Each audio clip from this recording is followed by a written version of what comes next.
Hello, Internet. Let's talk fights. All right, guys, welcome back. This is the Savage Gentleman Show, Episode 5. We are breaking down Ilia Topuria versus Alexander Volkanovski. What do you got for Mr. Ilia Topuria, Ryan? The Matador. This kid is nasty. Currently undefeated. He's had a slew of finishes in the UFC leading up to this fight and really capped off his winning streak in the UFC so far with that dominant performance against Josh Emmett. One of the things that really impressed me in this matchup is he started with a really tight shell, high shoulders, preparing for those bombs that Emmett is known for, and one of the most powerful right hands in the division. But as the fight progressed, instead of just shuffling backwards to get out of the way and staying in that tight shell, Topuria started to land a lot of jabs, and he's ready to shoulder roll. He's ready to glance off that right hand off his lead shoulder, get behind it and protect his chin and fire back excellently. Tremendous boxing. On the ground, this kid is also a menace. Wonderful takedowns, really persistent with it, and he will chase a submission most of the time. Nasty front headlock attacks, anacondas, Darce chokes. Wonderful combinations as well. Against the cage, he does some of his best work with his body shots, with his overhand rights, really devastates people and carries tremendous power at featherweight. How do you see these styles matching up? What can you tell me about Volkanovski, Robin? Everybody knows Alex the Great. He's coming off of a head kick knockout loss to Islam Makhachev. We can't knock him for that too much. That's up a weight class on short notice, but it's something we've seen before. He only has 3 losses. 2 are to Islam. Before that, its only loss was before he got to the UFC against a guy called Corey Nelson. I believe this was all the way up at welterweight, so well above his normal weight class right now at featherweight, where he got head kicked repeatedly from that southpaw. I think it's mainly a size thing, where his opponent's just taller than him. Islam was a lot taller. This guy was a lot taller. But it's something we saw, and those really mirrored each other, those finishes. Besides that, when I'm thinking about Mr. Alexander Volkanovski, the first thing I see in his style is his leg kicks. When he fought Max Holloway the first time, he won the fight with leg kicks. Like, a lot of things happened in the matchup, but he outpointed him so much with the leg kicks. He's got probably the best inside low kick in MMA history. He does a lot of things with it. One of the things he's added to his game is he'll go inside low kick, and then when you look to counter, he'll pull himself back to southpaw and throw his new lead hook, his right hook from southpaw. He hit this on Yair Rodriguez in his last title defense at featherweight, and ultimately that led to the finish. Besides that, we're also going to see him shift forward. So he'll shift backwards off that kick. He'll also shift forward off his hand fight. He's got really long arms to the division. I think it's 71.5 inches of reach for featherweight. He looks to touch your hands, gauge this distance, and then he'll switch, shifting his stance forward into his offense. He might shift into a body shot. He might shift into an overhand. He's got a lot of options off of it, and he's really good at it. The other thing I would say for this matchup is that Ilia Topuria, although an amazing boxer, doesn't seem to deal with leg kicks super well. He beat Josh Emmett handedly, got some 10-8 rounds, but Josh Emmett landed around 18 out of 20 low kicks, and a few people in his career have low kicked him. No one seems to have done insane damage or really dropped him with or anything like that, but I really want to see the low kicks in this match. Besides that, all I got for Volk is he uses a lot of ground and pound on the floor. He's not looking for submissions. We don't see him jumping on guillotines and Darce chokes and rear naked chokes. He wants to stand above you, pummeling your face, and he does it a lot. If you're given a prediction, what do you think? This is a great, great fight. Such a wonderful matchup. Both of these guys are incredibly skilled at such a high level at every facet of the game. If there's 2 holes, 2 openings for both of them, I think Topuria at times will overswing. He's trying to put his opponent out so hard that sometimes either the left hook or the right hook will get him out of his stance and off balance. We have seen him head kick and dropped in one of his fights, and he came back to viciously knock out that same opponent, but it's been an opening before. For Volkanovski, even though he's short and he seems to get away with this, a lot of times he's backing out with his head up high, pairing on the same side, and leaving himself in a somewhat vulnerable situation. It's not as accentuated because of his height, but I think it is an opening that Topuria could potentially capitalize and hurt him.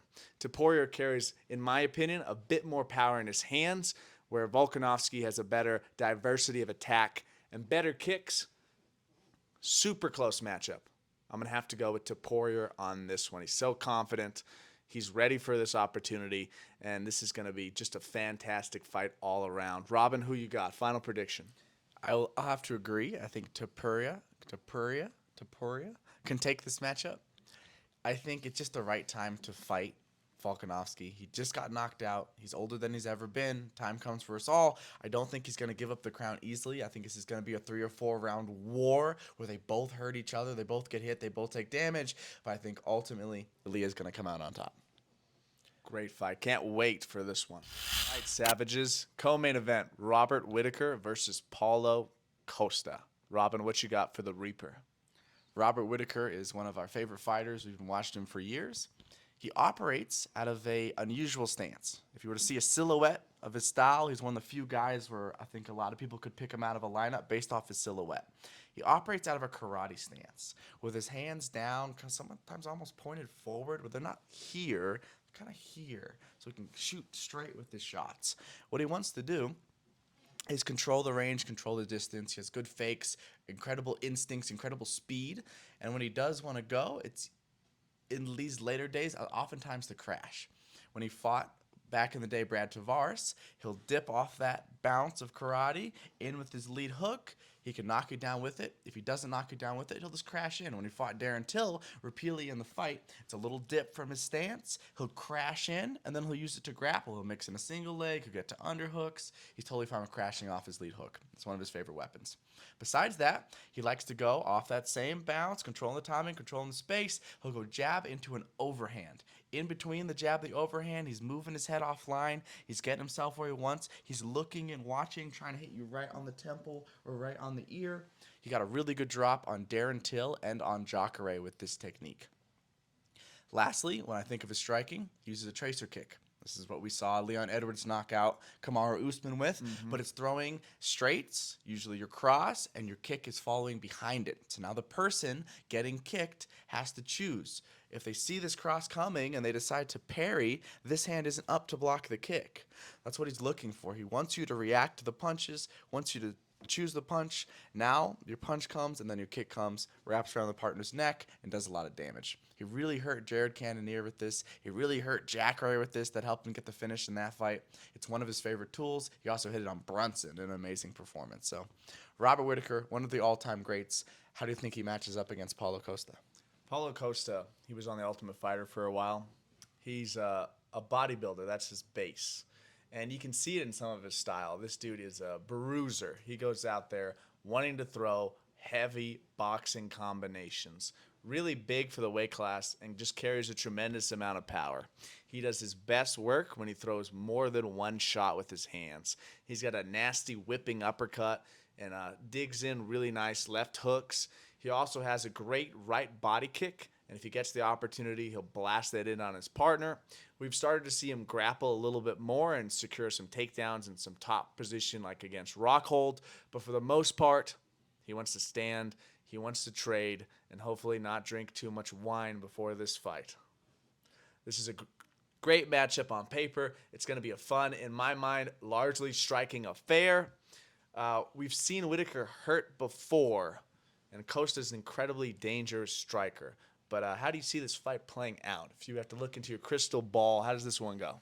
I think Whitaker's too technical, and I know we said, and a lot of people said the same thing about Whitaker versus DDP, but DDP has shown a lot of nuances and a lot of interesting things in his game that I haven't really seen from Costa. I also haven't seen Costa fight lately. He's fought twice in the last 4 years, something like that. Rob's been active. Rob seems in amazing shape. He's motivated to get back in there and get back in the win column. Before he ran to DDP, he was beating every other contender besides the guy who couldn't get to Izzy. So I think Robert Whitaker gets back on track in this fight. I think he outpoints Paulo Costa for 3 rounds.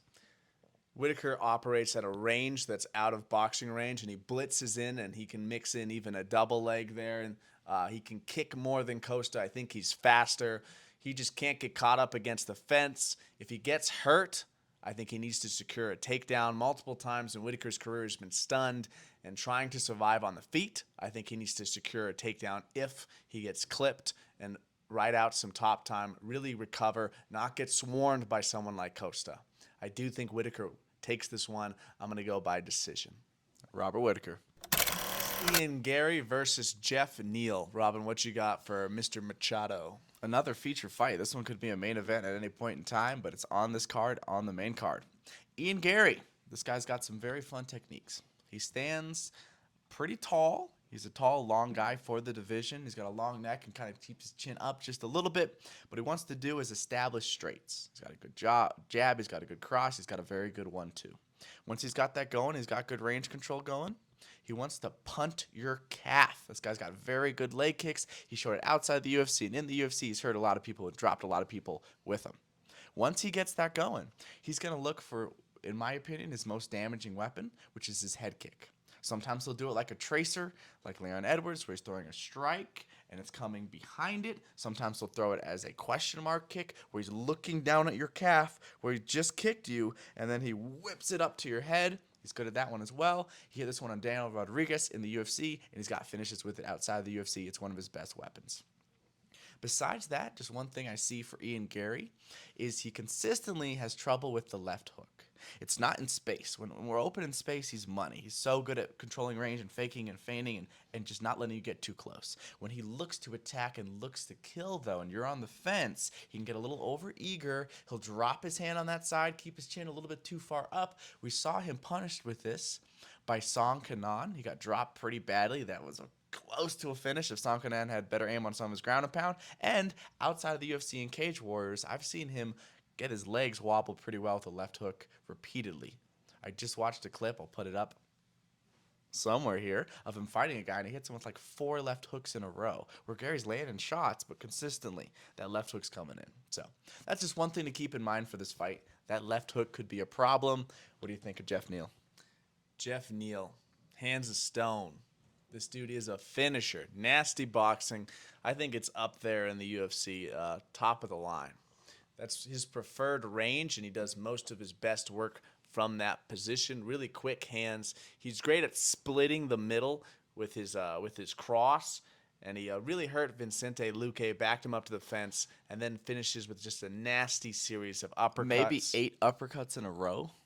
Crazy finish. One of the nastiest finishes we've seen recently.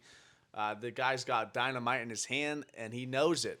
In some of his performances, it almost seems like he's leaning on that too much, but we've seen him do great work, especially in that boxing range. For this matchup, I do think his best chance is that left hook. We've seen Gary get hit with that repeatedly, like you mentioned. Gary tries to pull a lot, jab, pull, cross, all that kind of stuff, that McGregor-esque positioning. And I think a lot of times in this fight, it's going to come down to the pulls of Ian Gary and the distance management versus the power punches, the boxing, the slips and rips of Jeff Neal. Who do you see getting this one done, and how?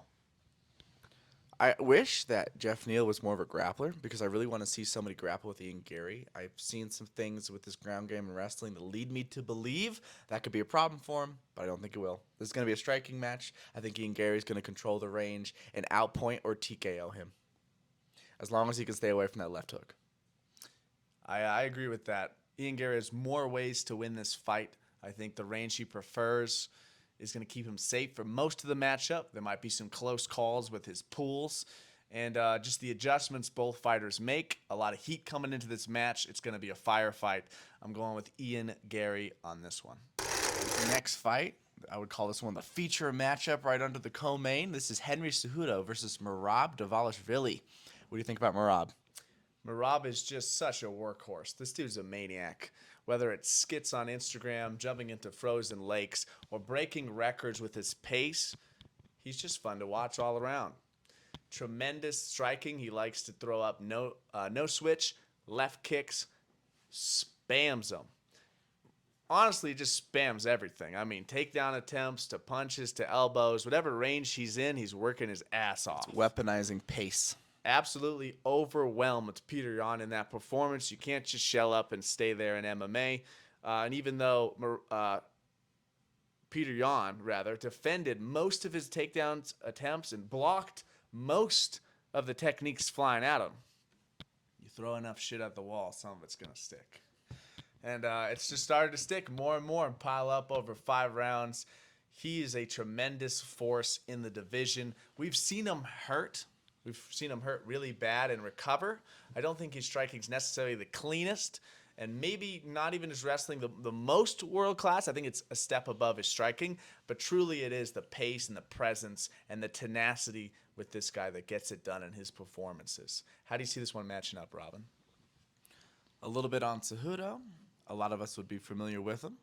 He, in recent years, has been alternating between kind of walking at you in a boxing stance and then this weird karate stance. He first used it in the second fight with Demetrius Johnson, where he overthrew And the Wilson pound for Hayes. pound king. Oh yeah, Yeah. Wilson Hayes too, where Wilson Hayes. Well, he'll probe with his lead hand, orthodox probe with his lead hand to find this long right straight piston, and he's operating here, ready to pull, ready to jump in. One hand really, really far out, looking like a kind of exaggerated karate stance. This is something the Pitbull brothers have adopted, so I think it's just something his camp's been investing time in and working on. It's a very interesting stance he pulls out sometimes. Besides that, on the feet, one of the other things I really like that he does is a game plan against someone who uses a lot of movement. This isn't necessarily going to be Marab who's going to come at you, but when he fought Dominic Cruz wants to switch, he wants to move, he wants to circle the fence, circle the cage, be elusive. So Cejudo did the Shogun versus Lyoto Machida game plan. If that guy's going to move, I'm going to pump hands, so showing a lot of fakes, showing a lot of hands, into a low kick. He's looking to run you down into a low kick when you're just trying to move your feet. And that's a little piece of game plan you could almost always use against someone who's a mover.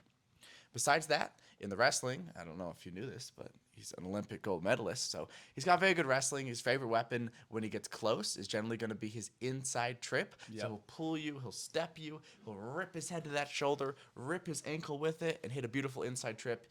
This, I think, won that little edge in the fight against Demetrius Johnson because he was the one getting takedowns. He's hit it on a lot of people all the time. It's his favorite offense. Besides that, he's very, very good at controlling the turtle. Either in a front headlock, he spent a lot of time in his last fight on top of Aljamain Sterling holding that front headlock, or next to you wrist riding. He'll look to get a 2-on-1 where he's lacing his arms around your wrist to tie your wrist and your arm around your waist like a belt. Very well rounded. This guy's a beast, but this guy's a little bit older. Being the champ, retiring, coming back is a tough ask. What do you think's going to happen in this fight? I think Cejudo has two paths to victory. Either he knocks out Marab, which we haven't seen before. Really hard to do. But he could if he catches him in the right way, maybe with that piston right hand out of that karate stance with some hand fighting, or taking down and controlling and riding out some time on top against Marab, which again I think is a very, very difficult ask. In my opinion, Marab will start to take away his ability to get his offense going with his pace. Maybe in the first round he has trouble, maybe in the first round and a half, but I think as the fight plays out, Marab's pace, his presence, his attempts over and over again are going to start to wear on Cejudo. I think this is going to be a very close match. I think it for sure goes to a decision, and I think the Georgian gets this one done. I'm going to go with Marab Dvalishvili by decision. Yeah, if I'm leaning one way, I'm going to agree. Most likely this fight goes to decision. Both these guys are very hard to finish. And most likely, if I had to choose, I'm going to choose Marab because he's very similar to Cejudo, but he's younger, he's hungry, he hasn't got that title shot yet. His teammate Aljamain left the division, so it's kind of open for him. He's not waiting. I think this is the right time for Marab to get a win. Next up, Fluffy Hernandez versus Roman Kopylov. Robin, what you got for Mr. Hernandez, Mr. Fluffy? Guys, I think Anthony Hernandez is one of the most improved fighters that I've seen in a long time. And I think it's probably because we didn't see him for a little bit. If you look at his record on Tapology, there's these bursts of time where there's some canceled bouts. And in that time, he evolved. This guy got a lot better. He's one of the best people in the UFC right now at mixing up the arts. He's just going to overwhelm you and weaponize pace, a little bit like we talked about with Marab Dvalishvili. He's going to weaponize pace. He's going to keep mixing up singles, doubles, body locks, elbows, left hooks. He's going to consistently mix up this grind with a great flow. He's clearly so comfortable doing that. I think he spends a lot of time in the sparring room perfecting that consistent rhythm and flow. If he gets in that flow, he will mess you up. He fought Marc-Andre Barriault, who is a grinder himself, a guy who uses attrition, a guy who grinds out fights and you get tired and he doesn't. And he made him tired, beat him up, and finished him with an arm triangle. Another really good feather in his cap that gets talked about a lot. He fought the 7-time BJJ world champion Rodolfo Vieira. He had some trouble early, survived it. Vieira was exhausted. He started whooping on him and ultimately hit a seated arm triangle. So a guillotine where the arm isn't staying outside of your body, it's across the person's body and you're sitting next to it. He had a seated arm triangle on Rodolfo Vieira and finished him with it, which is an incredible feather in his cap. I'm really hyped on this kid, but the person he's fighting, Roman Kopylov, is also an incredible fighter. What do you think about Kopylov? Nasty Russian striker. Through and through striker. He doesn't want to get takedowns. He has them in his arsenal, but it really isn't his forte. He's a southpaw, and he really plays a lot of those southpaw classic attacks. He's got a nasty open side body kick, snaps it up, Taekwondo-esque kicker. Nasty straight left. He'll also throw that left to the body. He hurt Josh Frem with that on multiple occasions. He's just got tremendous pop in his punches. Really loose hands and sticks his opponents. I mean, it's great to watch. This kid's fantastic. He's coming off some fun performances, the best streak of his career. But early on in the UFC, we did see him out-wrestled. So that's a question mark coming into this matchup. Josh Fremd tried to take him down multiple times. I believe he only succeeded on one of those shots, and Kopylov has improved in that area. But in this matchup, it's on short notice. It's going to get tested again. No way Hernandez just tries to stand up with him. Interesting fight.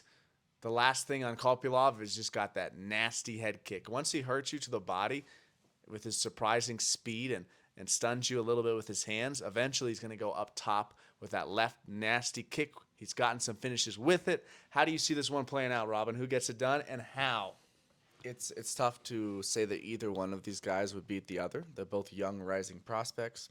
But being on short notice and being that Anthony Hernandez is such an amazing grappler, I'm going to give him the edge. I think he goes decision. I think he wins this fight. But if it stays at distance, Kopylov could totally box him up.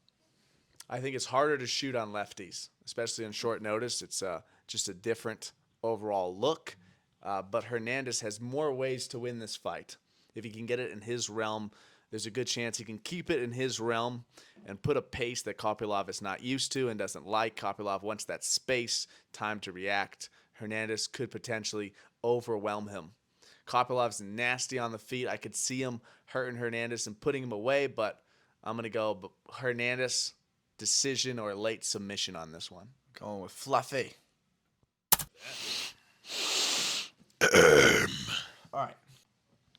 Next fight, Jeff Neal versus Ian the Problem Gary. The problem? I don't know his nickname. Ian Machado, Gary. Ian the problem child. Ian the source of all the drama in the MMA. The source of all the MMA drama in the community right now. All right, Savages. Next matchup, Robert Whitaker versus Paulo Costa. Robin, what you got for Mr. Costa? I got Whitaker.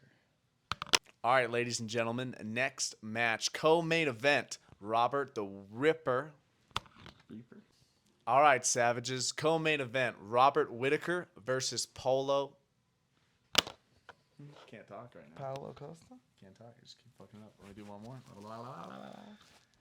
Abracadabra, schmoopity mopity, hip off my property. Ready? Hip off my property. Yep, that's the one. Definitely how you say it. Just keep word salading it. Take it slow and work it. Have a sentence in your mind.